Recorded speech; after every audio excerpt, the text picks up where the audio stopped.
हाय hello good morning. Shri Swami Samarth सर्वांना. कॉलेजला मी असल्यानंतर माझा राम शाळेतनं आल्यानंतर असा बाहेर खेळत असतो आणि माझीच वाट बघत असतो 4 वाजेपर्यंत.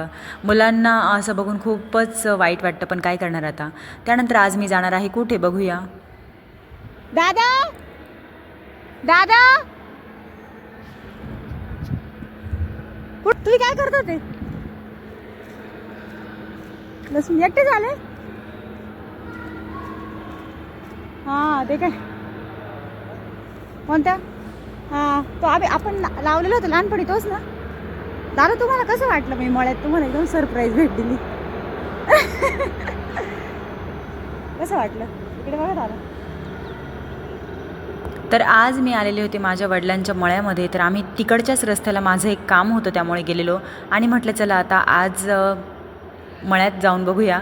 तर मळ्यामध्ये शक्यतो आमची जमीन आहे ती वाट्याला लावून दिलेली आहे, म्हणजे ते करतात दुसरे. तर माझे वडील असे लक्ष द्यायला येत असतात. पण आज वडिलांना मळ्यात बघून बापरे, वडिलांना सुद्धा इतका आनंद झाला. माझ्या दादांना, म्हणजे आम्ही दादा म्हणतो आमच्या वडिलांना. तर त्यांना असं झालं की मळ्यात आपली पोरगी आलेली आहे, तर तिला काय देऊ आणि काय नाही म्हणून. आणि हा जो कुत्रा आहे सारखा त्यांचा, तो नेहमी माझे वडील मळ्यात आल्यानंतर चक्करला येतो म्हणजे येतोच. तर मुक्या प्राण्यांना काय समजतं काय माहीत नाही.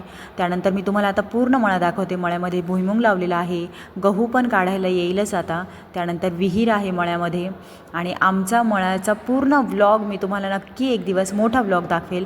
तुम्ही माझ्या मिनी व्लॉगला देत असलेला खूप छान असा रिस्पॉन्स. आणि आम्ही हे लिंबाची झाडं लहानपणी लावलेली आणि त्याला आता लिंब आलेले आहेत बघा. म्हणजे निसर्गाला जर आपण काही दिलं तर तो आपल्याला 4 पटीने देतो, हे एकदम खरं आहे. आणि आपण ह्या धकाधकीच्या आयुष्यामध्ये काय एवढी पळापळ करतो तेच कळत नाही. तर विहिरीला पाणी पण बघा किती छान आलेलं आहे, असं मस्त विहिरीला पाणी पण आहे. आणि आता फेब्रुवारी महिना चालू आहे. मार्च एप्रिलमध्ये विहिरीला थोडं पाणी कमी असतं. लसूण काढत होते माझे वडील, तर वडिलांनी खूप सारा लसूण दिलेला. मागल्या वर्षीचा लसूण आत्तापर्यंत आहे आणि आता संपतच आलेला होता. त्यानंतर हा सरकत्यांचा जो आहे दादा, तो माझ्या वडिलांना चहा पाणी घेऊन येत असतो.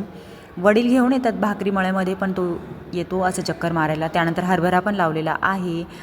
तर घरी आले आणि आज क्लासमध्ये मेहंदीचं कॉम्पिटिशन होतं. मुलींनी मस्तपैकी माझ्या हातावरती मेहंदी काढली.